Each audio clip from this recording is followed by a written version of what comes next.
Hey guys, what's going on? I know that this is definitely not a game that a lot of people want to talk about, but in today's video, I'm going to be talking about the Tampa Bay Buccaneers 32-31 loss versus the New York Giants. 1-2 is the record. I'll talk about that later, but without further ado, guys, let's talk about it.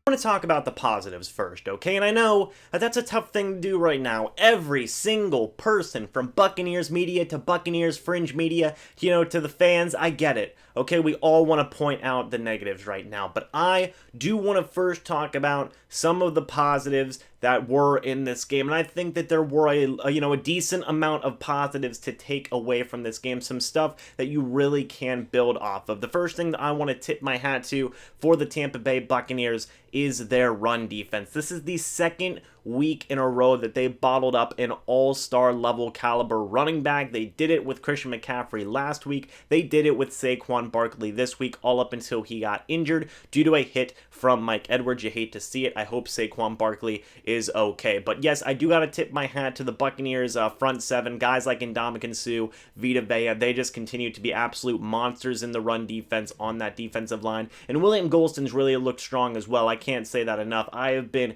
insanely impressed by William Golston. I will admit that I've been wrong about him up to this point. I thought that he was struggling in training camp and in preseason, but so far up to this point, at least in terms of run stopper capabilities, he has looked really good in that regard. Also got to mention Shaq Barrett. We will get to him. Carl Nassib. We will also get to him. Levante David, Kevin Minter. They did a really good job of helping out with the running game, filling in those gaps, stopping Saquon Barkley either at the line of scrimmage, having him lose yards, or only making sure that he only gains 1 or 2 yards. So shout out to those guys as well. Couple more players that I want to mention. First guy, Kevin Minter. He did, a really solid job again filling in for Devin White. I know it wasn't perfect, and we will get to that, but I think that Kevin Minter played with a whole heck of a lot of heart out there. He was leaping offensive linemen to try and get to Daniel Jones and stop the run and whatnot. He was playing with a whole lot of heart out there. I think that he did a pretty decent job again filling in for Devin White. And then I also want to shout out Jordan Whitehead. Yes, again, it was not perfect, and we will get to that, trust me, but I think that Jordan Whitehead still continues to be a really solid safety for this team. I know that there are question marks going into this season about what's going to happen at our safety position.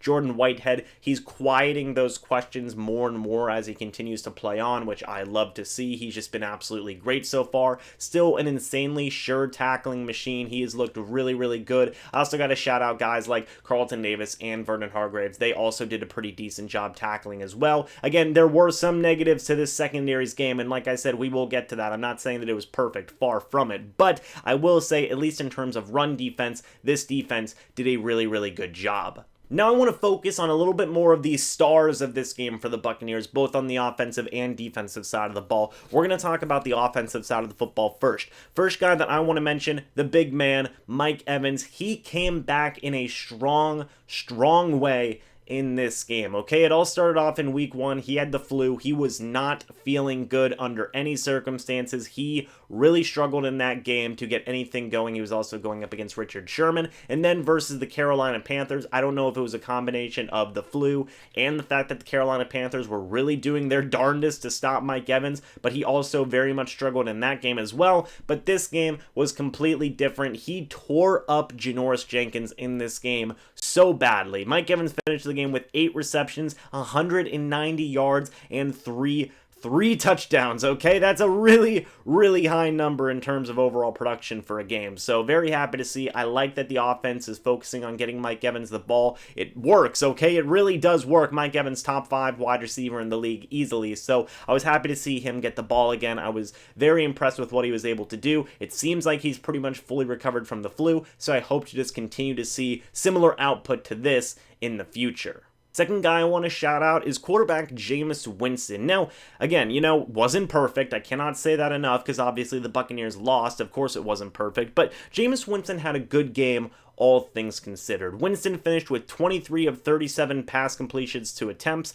380 yards, 3 touchdowns and only 1 interception. I know everybody's going to freak out about the interception because it was a bad interception, but we continued to see something in Jameis Winston in this game that we saw last week versus the Carolina Panthers, and something that we've rarely seen from Jameis Winston. I know that's a terrible thing to say, but I think that it means that Bruce Arians' coaching ability is getting to Jameis, and that is he's being smarter with the football, okay? He's taking what the defense is giving him. He took multiple sacks in this game, and we will get to that, but he didn't make a lot of dumb decisions. He did have another interception that was dropped. That was just a lucky break. Quarterbacks get lucky breaks like that all the time, okay? It's not just Jameis Winston. It happens to every single quarterback, so let's not say that, oh, well, if that guy would have gotten the interception, Jameis would have had a bad game. No, quarterbacks get lucky breaks like that every freaking time. Now, Daniel Jones had a couple of interceptions in today's game that were dropped by Buccaneers defenders. It happens, okay? So, Jameis Winston had a good game, all things considered. I was very impressed with him. He's continuing to build off of that momentum that he made for himself in that Carolina Panthers game, and I think that if we continue to see this version of Jameis Winston, we are going to see some pretty good things out of the Tampa Bay Buccaneers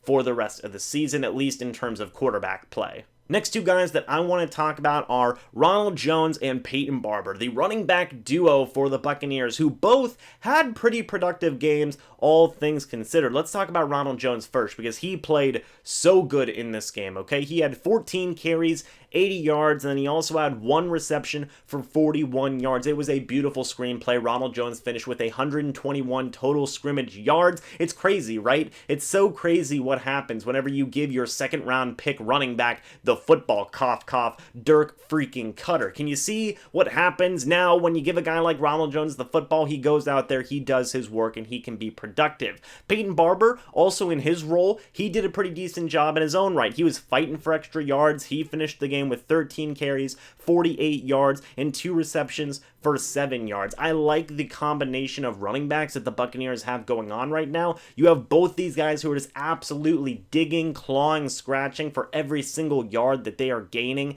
in these games, and I love to see it. They've both been very productive so far up to this point, not just in the running game, but in the passing game as well. Dare Ogunbowale got a couple of plays in as well, both at running the ball and at receiving the ball. It's good to see. I'm very much liking the running back position so far for the Buccaneers. Finally, the last 2 guys I want to shout out on the offensive side of the ball didn't have amazing stats, but it was still nice to see them improve. O.J. Howard finished the game with 3 catches, 66 yards. This is great because considering, how O.J. Howard has looked in the first 2 games, it was nice to see him make some form of an impact in this game. He looked actually like O.J. Howard out there. It was very awesome to see. And then Chris Godwin, he finished with 3 catches for 40 yards, but much like to what Bruce Arians has been saying about Godwin's blocking ability, that was completely on display in today's game. Chris Godwin blocked 2 guys, back, just like with, 2 guys by himself to help lead to a Mike Evans touchdown screen play. It was an awesome play to see. Everybody in the live stream that I had was impressed with it. It was really cool to see. So both these guys didn't put up amazing numbers, but it's nice to see momentum going in their favor moving forward. Next, we're going to get to the defensive side of the ball. First guy I want to talk about, one of the big ones, Lavonte David. He finished the game with 9 tackles, 1 pass deflection, and 1 quarterback hit. Lavonte looks so good. He's the best Buccaneers defender we have had in so many years. He's absolutely phenomenal. He's great. He's, been on his A game. It's funny because, he's had, some people have said he's had down years before, which is fine. Some people even called last year a down year for Lavonte David. It's not that it's necessarily a down year. He's just not as amazing as he usually is. And so far this year, Lavonte has looked absolutely awesome so far in the run game and pass defense. I think he's looked good. You can disagree with me if you want, but I think Lavonte David's been doing some really awesome things out there. He finished with a pretty decent stat line, all things considered, so I loved to see that. Another guy I was impressed with, Mike Edwards, who finished the game with 6 tackles, 1 tackle for loss, and 1 pass deflection. Mike Edwards has been playing so good since he has filled in for safety Darian Stewart. And I love Darian Stewart. I think that he's awesome, very cool veteran. But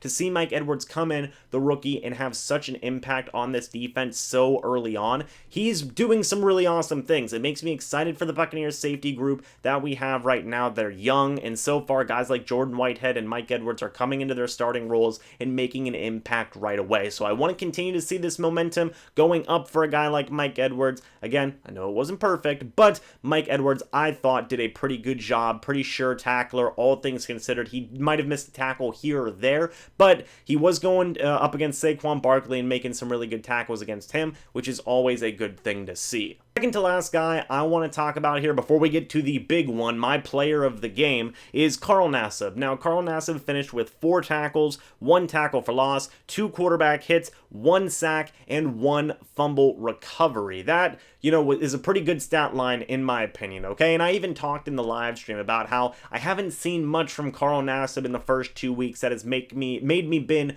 really, really impressed so far up to this point. And man, he proved me wrong the very next play. He smashed Daniel Jones for a sack. It was really cool to see. But Carl Nassib, this was a really good game for him. Really solid game overall. You see the quarterback hits. You see the tackles for loss, which means he's making some work in the run game. You see the sack. You see the fumble recovery. That means that he's around the football and he's doing his best to rush the passer. So Carl Nassib, keep going. You had a good game in this game. Continue to build on the momentum that you have given yourself here. I also want to say shout out to Raheem Nunez-Roche. He also had another fumble recovery for the Tampa Bay Buccaneers, so shout out to him. But my player of the game, you all know who it is. I've already ordered the jersey. It's on the way. It is outside pass rushing linebacker Shaq Barrett. This guy is such a beast. I am so happy for Shaq Barrett and the ability that he has been able to bring to the Tampa Bay Buccaneers. If you guys don't know, I've been such a big Shaq Barrett fan since he has been signed to this team, and I've been absolutely loving every single moment of what he has brought to this team so far up to this point. Going through his stat lines, he finishes with 6 tackles, 3 tackles for loss, 3 quarterback hits, 4 sacks in 1 game, and we will get to that in a second, and 2 forced fumbles, 1 being recovered by Carl Nassib and 1 being recovered by Raheem Nunez-Roche. 4 sacks in 1 game, 2 of them being strip sacks. That is absolutely amazing, okay? That's absolutely amazing. This is the second game in a row where Shaq Barrett has finished with 3 sacks in a game, and this is the 3rd game out of 3 that Shaq Barrett has finished with at least 1 sack in the game. Now, I'm going to drop a stat on you guys that might blow your mind, but it is true. I promise you that. Shaq Barrett currently has 8 sacks on the year. He has 8 sacks. Our highest sack leader guy last year was Jason Pierre-Paul, who finished with 12.5 in a whole season. Shaq Barrett has 8 sacks in 3 games. That is awesome. And if you guys know the story of Shaq Barrett, if you haven't looked it up, either A, go look it up in an article, or B, watch the video I did about Shaq Barrett. It is back in the channel. Wonderful, wonderful video. Shaq Barrett has been clawing tooth and nail to get an opportunity to show what he can do for a team. It happened at Colorado State. It happened at Denver for years. And now finally he gets the opportunity with the Tampa Bay Buccaneers, and he is making so much of his opportunity. Even the national media thought that, oh, this Shaq Barrett signing is actually a steal for the Tampa Bay Buccaneers. And they were right. Everybody was right about Shaq Barrett coming in and just doing absolutely amazing, because he's come in 8 sacks in 3 games. He's already going to get 10 sacks on the year. That's confirmed. All he needs is 2 more in 13 games. That 100% is going to happen. They tried to plan around stopping Shaq Barrett in this game. The New York Giants did. They tried doubling him up a couple of times, and it just didn't work. You can't stop Shaq Barrett. He's unstoppable. He's 100% going to finish with 10 sacks. He's going to be the next guy in line besides Jason Pierre-Paul and then Simeon Rice back in 2005, I believe.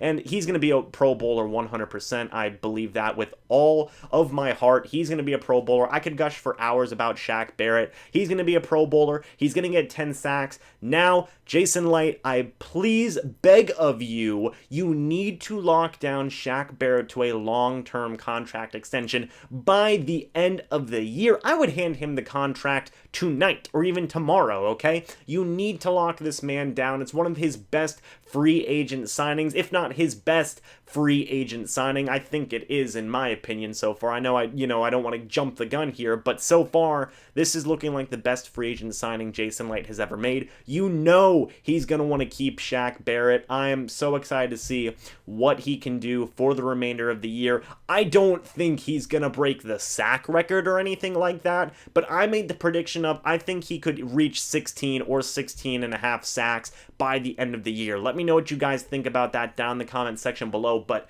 man, he's doing so good. Again, I could gush about him for hours. He's so freaking good. I love Shaq Barrett. He's one of my guys, okay? He was my favorite free agent signing that we made in the offseason, and I'm so happy to see him put up these kind of numbers. All the good being said, now we can start talking about some of the bad, okay? And I've gushed about the good stuff enough. Let's talk about some of the bad, because the Buccaneers lost, and that's not good. So the first person I want to mention about being a, not good in this game is right tackle DeMar Dodson. I don't know what's going to happen to DeMar Dodson. I don't know if he's going to be benched or what, but this is the third game in a row that he has been on my bad list, okay? And I know it doesn't matter. I'm just a, random guy with a YouTube channel. I'm just, a fan. Who cares? But a lot of people have seen that DeMar Dodson's been struggling, not just in pass protection, but also with the penalties. He had another penalty today, which, shout out to the Buccaneers, that's another positive. They really kept the penalties low in this game. I believe they had 4, which is absolutely phenomenal, okay, which is great. That's below the average. This is the number of penalties accepted that I want to see, not 12 or 8. 4 is fine. I can take 4, but DeMar Dodson is still getting penalties, and he's still not doing the best in pass protection. I want to see improvement. I don't know if age has hit him, if the injuries over the years have hit DeMar Dodson. I don't know what's going on. I still want to root for DeMar Dodson because of how many years he's given to this organization, but 3 weeks in, he's struggling, and it seems like he's not getting better. So I don't know if you put a guy like Josh Wells in. I don't know if you put a guy like Gerald Hawkins in. Both these guys were just acquired during the regular season and even during the preseason. So I don't know if you make the move to put in one of those guys. Josh Wells did have to come in for a couple of plays at left tackle whenever Donovan Smith left the game with a small injury. He was back in later in the game. So I don't know if Gerald Hawkins is the answer. I don't know what's going to happen. But DeMar Dodson, he's not improving. He continues to struggle. And I don't know if it's time for something different or not, but I need to see some improvement at the right tackle position in some way, shape, or form. That's another thing I want to highlight as well. It's just pass blocking overall in this game was really bad. I think it is the worst that it has been all season. Jameis Winston was getting sacked multiple times, and he might have held on to the football too long in some instances, but there were other instances where he was either A, getting sacked due to poor pass blocking, or B, he was getting a lot of pressure in his face. We need to see improvement in this pass blocking unit. It's so weird because last year the problem was run blocking, and a lot of Buccaneers offensive linemen like Donovan Smith, Ali Marpet last year, they admitted we got to run block better. And now this year it seems like pass blocking is the problem. That's just the story of the Buccaneers. If it isn't one thing, it's another thing. But I want to continue to see improvement in pass blocking from this team. There have been some shining moments. I think Ali Marpet and Ryan Jensen have been doing a really good job in terms of their just overall job as offensive linemen. I think they've run blocked well, and I think that they have pass blocked well. But Donovan Smith, Alex Kappa, DeMar Dodson, I want to see those 3 guys improve in pass blocking. I think they can do it. I've seen them be good pass blockers in the past, but this game was not for them, okay? It was a tough game for them. Winston was getting pressured and sacked a bunch in this game, and I might be overreacting. I might not be. You guys can let me know down in the comment section below, but I do want to see improvement in the pass blocking from this offensive line. Next thing I want to talk about is the pass coverage from the Tampa Bay Buccaneers defense. It was rough in this game, especially against Evan Ingram and especially against Sterling Shepard. I don't know what was going on. Okay, I really don't. I don't know if it was the cornerbacks, if it was Vernon Hargreaves and Carlton Davis. I don't know if it was the safeties, if it was, they were struggling in pass coverage, Mike Edwards, Jordan Whitehead. I don't know if it was the linebackers, Levante David, Kevin Minter, Shaq Barrett, Carl Nassib. I don't know what it was. It was probably just a combination of all of those things, okay? This team team struggled in pass coverage in this game, and we need to see some improvement for that. Rookie quarterback Daniel Jones did such a good job in this game. Tip my hat to him as well. He played great in this game. It continues the trend of Buccaneers just aren't good against backup quarterbacks and rookie quarterbacks. That's just the story so far until we're proven wrong, and this just continued that streak. So, hats off to Daniel Jones. He had a phenomenal game. He was finding his targets. He was hitting them, in stride. He made some really, really good throws, and he was even able to move around on his feet. He finished with 4 total touchdowns in this game. I want to continue to see some improvement in pass coverage, especially considering we know the defense can do it, okay? We saw it against Carolina, and we saw it against the San Francisco 49ers. Then you have rookie quarterback Daniel Jones come in and throw all over you and even run all over you to a certain degree. I want to see some improvement in pass coverage. I know they can do it. This was just a bad game. Hopefully they bounce back from this against the Los Angeles Rams. Finally, the last thing I want to talk about is the special teams unit as a whole. This is another game where our special teams unit just continues to struggle. The returning game, I have not been impressed with. We haven't seen TJ Logan return punts yet. We also haven't seen him really return kickoffs, considering they're all touchbacks anyway. That's fine. Kickoffs, they're all basically touchbacks now anyway. I'm okay with that. But our returning game is really not good for punt returns. Bobo Wilson, he's just not doing it. He's not being a good punt returner. I've been saying this for weeks now. I'm sure a lot of people have been saying it as well. Bobo Wilson hasn't been doing a good job as a punt returner. No, I'm not expecting, like a 80-yard touchdown punt return every single time. I'm not expecting that at all, really. I just want him to get something, okay? It seems like every time he catches it, he gets 4 yards, something along those lines, then he goes right down, he's running into a defender's catching him, something like that. I kind of want to see a change at punt returner. I kind of want to see TJ Logan go back there and be, possibly the punt returner for this team. At least see what we have at punt returner with TJ Logan, because so far up to this point, Bobo Wilson, he's not doing it. Also, I will say the punt blocking team and the field goal blocking team are continuing to struggle again and again and again. I need to see improvement in that unit as well. I think we're tackling fine. I think that our kickoff coverage unit and our punt coverage unit are both doing a really good job. But in terms of, blocking, it's not been good so far. So I want to see improvement in special teams blocking especially. Finally, the last person I want to talk about for special teams unit, you all know who it is. Matt Gay. Man, rough stuff. He missed the game winner. He missed 2 extra points in this game that would have made it a tie game. You all are going to comment about Matt Gay. I know that 100%, and this isn't the first game that Matt Gay has struggled. He struggled last week against the Carolina Panthers, and it's not a good look. It's not a good look for Matt Gay, and I'm not going to pick a side here. I'm not going to say Matt Gay should be gone. I'm not going to say that he should stay. I don't know what should happen at the kicking position at this point. I don't have an answer for you guys because I've been trying to rationalize answers for years here and nothing freaking works. So I don't know what should happen at the kicking position because quite frankly, it seems like every single person that we bring in to this team ends up missing kicks. I don't know what it is, but Matt Gay, he struggled in this game. He missed the game winner. He missed the 2 extra points. If the Buccaneers decide to keep him for the next game versus the Los Angeles Rams, I want to see him improve. And if there is, deciding to be a change made at the kicking position, I hope whoever is the kicker for the Buccaneers next game versus the Los Angeles Rams makes their kicks. That's all I want, man. You can maybe miss 1 kick. I don't mind the 2 extra points missed as much, but just make the game winner, please. Please. It was a 47-yarder, I believe, something along those lines. Maybe it was a 42-yarder. I don't remember. You guys can let me know down in the comment section below. Matt Gay wasn't terrible in this game. I believe he was 4 of 5, and then the 2 missed extra points, he was 1 of 3 for the extra points, but man, you had the chance to win the game. I know that Matt Gay is going to be the first guy to say that he messed up and that this game is 100% on him.